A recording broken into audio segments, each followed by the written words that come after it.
Muy buenos días. Soy Kevin Owen. Hoy tenemos la oportunidad de conversar con el presidente de la República Islámica de Irán, Mahmoud Ahmadinejad, con quien trataremos diferentes temas de la vida internacional. Presidente Ahmadinejad, gracias por encontrar tiempo en su apretada agenda para conceder esta entrevista a RT.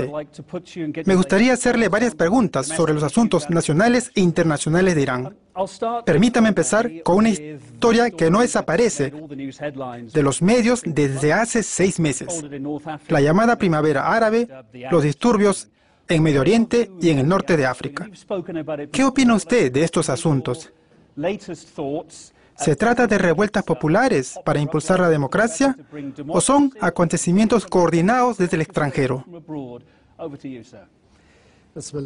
Antes que nada, me gustaría saludar a todos los televidentes de RT en todo el mundo. Usted hace una pregunta de mucha importancia.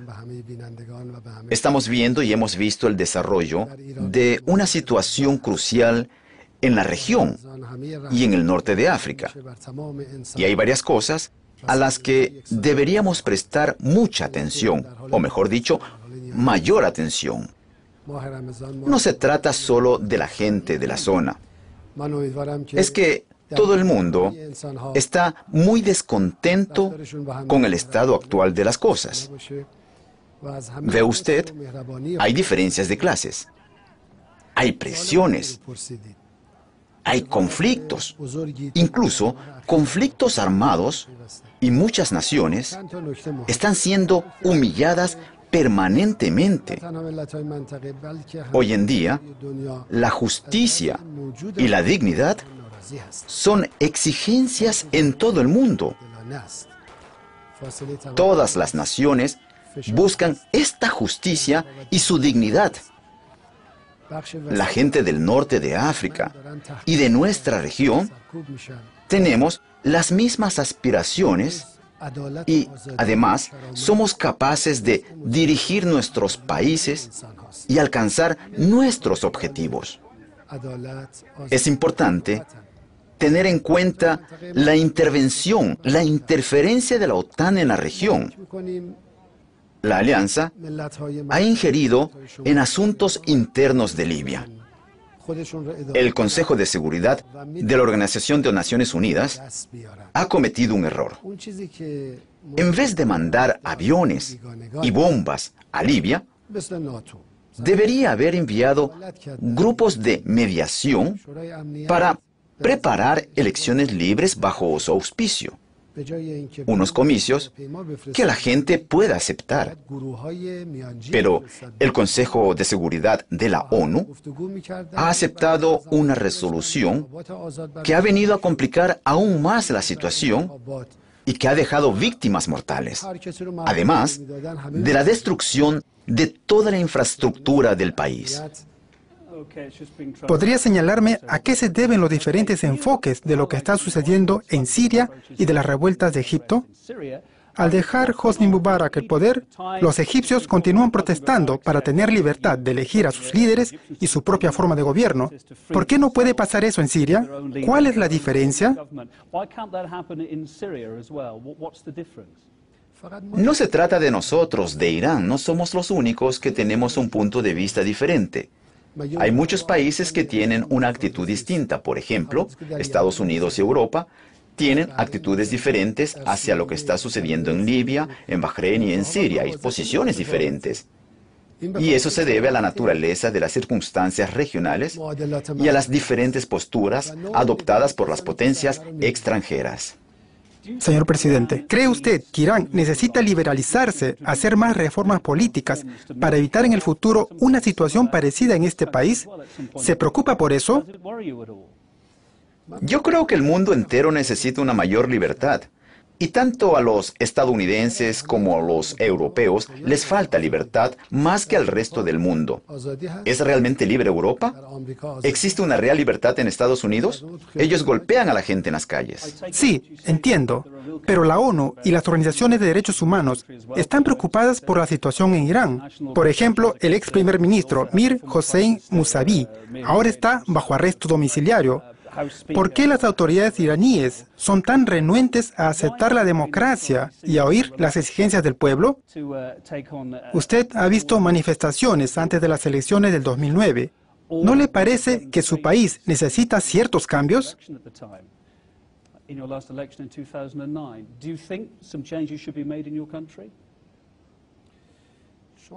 ¿Y qué piensa usted de la participación de la gente en la votación? Un 85%. ¿Es un índice bajo para las elecciones? En el mundo existen muchos tipos de democracia. La democracia inglesa y la alemana son diferentes. La democracia estadounidense y la rusa también. Son distintos tipos de democracia. Y creo que el tema de los derechos humanos es otra cosa. Los derechos humanos en Europa están siendo violados.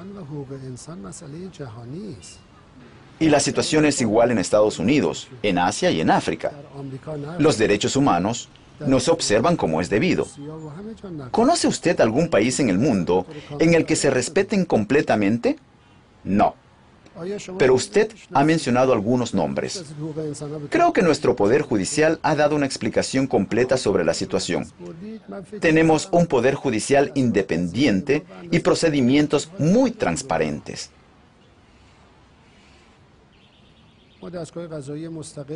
Si alguien viola la ley, el Poder Judicial es responsable del procedimiento penal, de la investigación del caso. Yo no tengo derecho a darle instrucciones porque es un órgano independiente.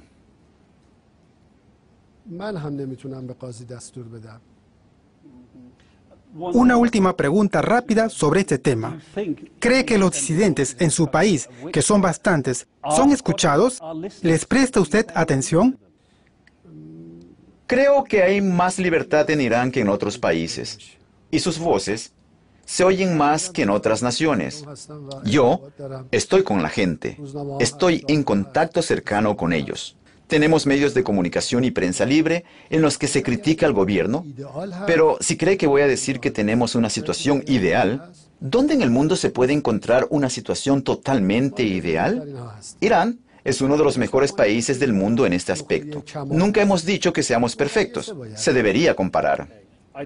Hablemos ahora de sus relaciones con sus vecinos cercanos, Bahrein, Líbano, Yemen, Irak, Palestina. Algunos de estos países se están quejando de que Irán se está entrometiendo en sus asuntos internos. ¿Tienen razón? ¿Cuáles son esos países? Bueno, en marzo de este año, Bahrein convocó a su embajador en Irán después de que un portavoz del Ministerio iraní de Relaciones Exteriores afirmara que era inaceptable la presencia de tropas extranjeras en Bahrein. También, en abril, los países del Golfo mostraron una gran preocupación por lo que denominaron injerencia iraní en sus asuntos, después de que usted objetara el envío de tropas a Bahrein. Entonces usted dice que hemos actuado mal al afirmar que no se debería matar gente en Bahrein. ¿Hemos hecho algo malo? ¿Llamaría eso injerencia? ¿Quién está utilizando fuerzas militares en Bahrein? ¿Nosotros? ¿Quién está interfiriendo en los asuntos internos de la región? Dígame un lugar, un país donde haya presencia de tropas militares iraníes. No hay ninguno en todo el mundo. Fuerzas británicas, estadounidenses, fuerzas de la OTAN están rodeándonos por todas partes. Están rodeando Irán y esas mismas fuerzas afirman que Irán está inmiscuyéndose en los asuntos internos de la región. ¿Qué deberíamos decir? Señor presidente, otro vecino de Irán es Irak, a menudo llamado patio trasero de Irán.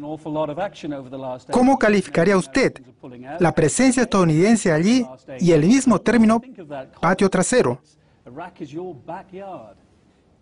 Las relaciones entre Irán e Irak son especiales. Tenemos una historia común. Podemos decir que nuestras naciones están casadas. Muchos iraníes han nacido en Irak y muchos iraquíes han nacido en Irán. Cada año hay muchos turistas que viajan de un país a otro. Tenemos una relación histórica muy profunda. Por ejemplo, somos amigos de los ministros de Irak y los legisladores, que pueden ser suníes, chiitas o kurdos. Hemos establecido con ellos relaciones muy amistosas. Somos partidarios de un Irak independiente y de respetar sus derechos. Sería lo mejor para nosotros. ¿Cómo ve el desarrollo de estas relaciones en los próximos 10 años? Estamos aumentando nuestro comercio bilateral, el intercambio cultural. Tenemos más de 1000 kilómetros de frontera común y regularmente hacemos visitas oficiales. No creo que haya algún problema entre Irán e Irak. El siguiente tema que me gustaría tratar es el nuclear. Usted siempre tiene que responder a preguntas sobre este tema, y a nosotros nos gustaría preguntarle al respecto. Recientemente Irán ha anunciado que comienza a fabricar nuevas y más rápidas centrifugadoras capaces de producir uranio de la mejor calidad. La pregunta es, ¿por qué? Sabemos que usted siempre ha dicho que Irán no tiene armas nucleares, que es un país pacífico, pero mucha gente en Occidente no le cree. A muchos les parece que falta transparencia y que su país debería hacer más para facilitar esa transparencia.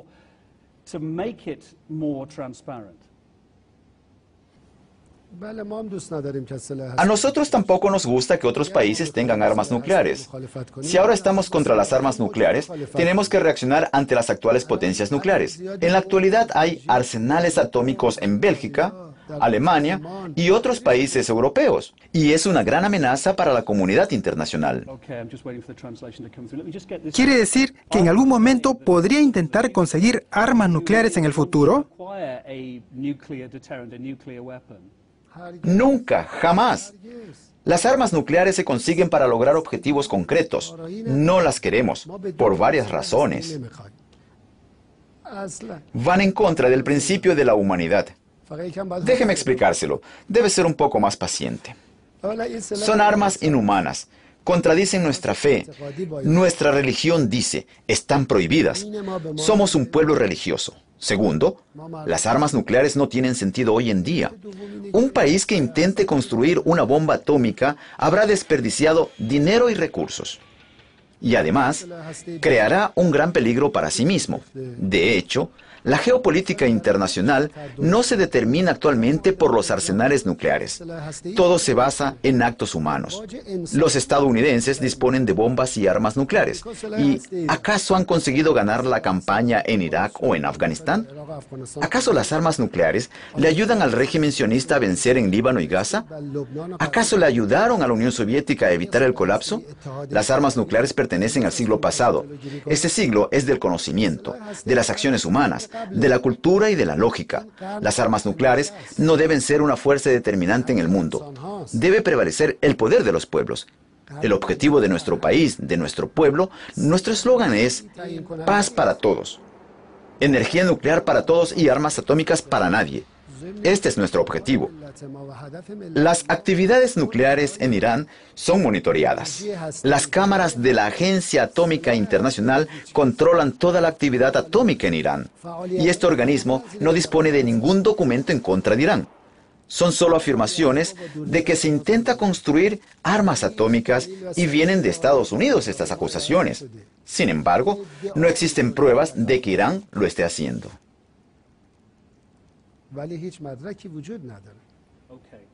Me gustaría retomar algunos puntos de su programa nuclear más tarde, el aspecto civil. Regresaremos a ese tema dentro de un momento, pero antes hablemos de una posible agresión desde el exterior. ¿Cree que es posible que Estados Unidos o Israel ataquen a su país, que emprendan un ataque militar? ¿Le preocupa eso? Les gustaría hacerlo, querrían, pero conocen nuestra fuerza, saben que vamos a darles una respuesta contundente. Cuando dice, disculpe por volverle a hacer esa pregunta, cuando dice respuesta contundente, ¿a qué se refiere? Nuestra respuesta será aplastante. Es una reacción normal. Si alguien le tira una piedra pequeña, usted puede responder con una más grande. Nosotros vamos a protegernos como podamos. Pero espero que ellos nunca vengan. No hay motivo suficiente para empezar una guerra. ¿Y por qué nos atacarían? Y lo mismo respecto a Israel. No hay motivo para empezar un ataque como medida preventiva. ¿Puede imaginarse tal escenario? El caso del régimen sionista es diferente. Este régimen fue creado con un objetivo agresivo. Fue creado para asegurar los intereses de Occidente. La naturaleza misma del régimen sionista es la agresión. De otra forma, no puede existir, ya que fue creado solo con este objetivo. Y no han hecho otra cosa a lo largo de los últimos 60 años. Siempre se portan de la misma manera, pero igual tienen el mapa del mundo y pueden estudiar nuestra historia y nuestra geopolítica. Señor presidente, ya hemos hablado de un aspecto del tema nuclear. Ahora podemos hablar sobre la planta nuclear de Bushehr, que se está desarrollando durante mucho tiempo. La ceremonia oficial de su inauguración se celebró hace poco y todavía no está en funcionamiento. Usted tiene unas relaciones bilaterales muy estrechas con Rusia, pero ahora existe un desacuerdo financiero con Rosatom, la compañía que ayuda a desarrollar la planta de Bushehr. ¿Podría usted darnos una idea de por qué surgió el desacuerdo? ¿Es posible que la construcción de la planta se detenga? Por primera vez oigo sobre esto. Acabo de hablar con el presidente Medvedev. Dijo que no hay obstáculos para poner la planta en funcionamiento en el tiempo previsto. Naturalmente, primero debemos estudiar todos los riesgos. Señor presidente, como país, Irán debe esperar ansioso el funcionamiento de la planta que le dará energía nuclear. ¿Ya conoce usted la fecha? Ahora los operadores hacen los últimos preparativos y dicen que para fin de año la planta estará completamente lista y funcionando. No hay ningún problema. Está claro que es una parte importante en las relaciones bilaterales con Rusia. Y estamos abiertos para que todo el mundo lo vea. Toda la comunidad internacional ve cómo Rusia construye la planta nuclear. Vamos a hablar de la religión. Cada vez oímos más y más sobre denominaciones diferentes, sionismo, chiismo, alauismo y de discrepancias entre estos grupos. ¿Por qué hay tanta especulación sobre la división en sectas dentro del Islam? ¿Hay violencia entre los chiitas y suníes? ¿Dónde lo ha visto? Hay cada vez más y más conversaciones sobre esto. Siempre hay diferencias entre todos los seres humanos. Nosotros creemos que la religión es una verdad íntegra. Dios no nos mandó el cristianismo, el islam o el judaísmo. Todo esto es uno. Dios no discrimina entre las naciones. Él quiere a todos los seres humanos y los creó sobre una base igual. Y la religión fue ofrecida por Alá para que los seres humanos sean felices. Así que existe solo una religión. Jesucristo ofreció la misma religión, pero proporcional a la capacidad de entendimiento de los seres humanos de entonces. O sea, los seres humanos que vivían hace 2000 años. Y Moisés ofrecía la misma religión según la capacidad de los seres humanos de 2600 años atrás. Y el profeta del Islam ofreció exactamente lo mismo, pero completo y perfecto. Entre los cristianos, supongo que también hay conflictos y diferencias. Y también los hay entre cristianos y judíos. Creo que si un profeta viniera ahora a nuestro mundo, podría decirnos que va a llegar el momento en que no habrá diferencias y discusiones entre los seres humanos. Que vamos a ver un futuro donde cristianos, judíos, musulmanes, católicos y protestantes hablarán la misma lengua. Porque toda la humanidad está buscando el bienestar y no hay otro camino hacia este que la salvación. Gracias por sus explicaciones. Me gustaría ahora que nos enfoquemos en China. Este país, que se desarrolla con mucha rapidez, se está expandiendo activamente hacia Irán. ¿Ve futuro en esta cooperación? ¿Piensa que podría vender más energía a China en un corto plazo? Cooperamos en ambos sentidos.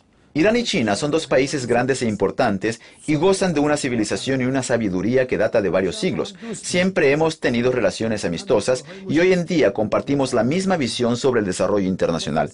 Pero el denominador común en nuestra relación se basa en la justicia y la seguridad para todos. Señor presidente, me gustaría preguntarle sobre sus relaciones con Rusia. Siempre han sido buenas, pero se tambalearon un poco cuando por primera vez Rusia decidió unirse a las sanciones. Usted dijo que era inaceptable. ¿Cómo son sus relaciones ahora con Rusia? Irán y Rusia son vecinos. Geográficamente siempre seguiremos siendo vecinos. No podemos cambiar esta realidad porque no podemos mover nuestras tierras. Tenemos mucho en común y no tiene nada que ver con amenazar a un país tercero, sino con los intereses de todas las naciones. Debemos tener la posibilidad de utilizar todos estos recursos, en particular los puntos de vista en común. Mantuve conversaciones muy fructíferas con el presidente Medvedev y con el señor Putin. Espero que podamos reforzar nuestras relaciones bilaterales, especialmente tomando en cuenta los actuales cambios económicos y políticos globales. Irán y Rusia pueden ofrecer soluciones comunes para los últimos disturbios internacionales. Las dos partes deben estrechar lazos y contactos e intensificar las consultas. Esperemos que seamos capaces de profundizar el nivel de nuestras relaciones bilaterales. Señor presidente, hablemos ahora de sus asuntos personales. En el 2013, usted llegará al final de su segundo y último mandato presidencial. Ha estado extremadamente ocupado los últimos 8 años. ¿Qué piensa hacer después? ¿Qué planes tiene y qué extrañará de su trabajo? Veo un futuro radiante. Un brillante porvenir espera el mundo cuando la gente empieza a pensar globalmente y aprendamos a querernos y comprendamos la importancia de la justicia. Así, todo ser humano podrá participar en la construcción de nuestro mundo y habrá una administración global. El futuro es brillante. En nuestro país tenemos elecciones libres y cualquiera que sea elegido será la persona justa. Ese es el derecho de nuestra nación. Los iraníes tienen el derecho de elegir a quien quieran y voy a ayudarles a conseguirlo. Soy un profesor universitario, he conservado ese puesto, he guardado mi profesión y continuaré sirviendo a la nación en todas partes y también en la universidad. No habrá ningún problema. ¿Le puedo preguntar qué extrañará de su trabajo? ¿Qué fue lo que más disfrutó de su trabajo? Me echaré de menos a mí mismo. Se echará de menos a sí mismo. Presidente Ahmadinejad, muchas gracias por darle tiempo a RT. Sé que su tiempo es precioso. Se lo agradecemos mucho. Solo quiero decir una frase a sus telespectadores. Realmente respetamos a los seres humanos. El idioma, la raza, el color de la piel no tienen importancia. Donde exista un ser humano será digno de respeto. Nos entristece cuando vemos que hay discriminación y pobreza en el mundo. Esperemos que llegue el día en que no haya discriminación ni pobreza. Nos entristece que el mundo sufra conflictos y esperamos que la paz se establezca en el mundo. Esta es la historia de nuestro país. Paz, bienestar, seguridad, amistad y respeto para todos los seres humanos. No lo conseguiremos a menos que nos unamos todos. Juntos podremos construir un futuro mejor para nuestros hijos. Ese día llegará. Muchas gracias, señor presidente. Gracias a usted.